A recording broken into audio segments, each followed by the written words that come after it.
collective bargaining and legal protest is the rights of Indigenous people in Canada. A young woman, her boyfriend is in British Columbia, had to come in. She was put into psychiatric observation because she was Blackfoot and she was protesting the pipeline. Elizabeth May had this quote. It's called environmental racism on Indigenous people. Putting pipelines through her and everything. You know, this pipeline thing's divided Canada up so much. Part of British Columbia did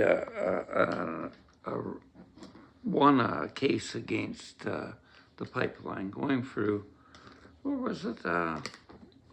And the court ruled that that's their land. They don't want the pipeline. Kinder Morgan left. These pipelines are destroying our country. And what is it? British Columbia. What were they fighting over? No, Alberta. What were they fighting over? Well, the trucker strike happened about the time Joe Biden shut down the Keystone. Remember that?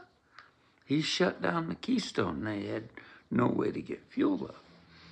So what's going to happen in Alberta if Trump's putting tariffs in? I think British Columbia will come up. And I'll tell you another thing. Carbon taxation worked out in British Columbia. Yeah, it worked. And who said that? The head of the Bank of Commerce. He says, I'm not being political, but I look at the economy in British Columbia. They had carbon tax years ago.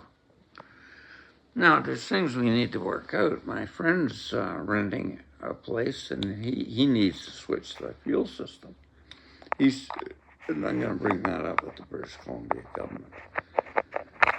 Landlords you can't build a tenant for having gas furnace. You know, you have to change the system or change the billing.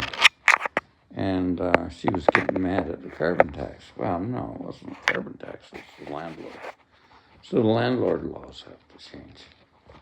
You know, and, you know, maybe give them incentives to make a change the fuel system. There's a lot of wood heat. They could use British Columbia quite a bit. You don't need to use gas.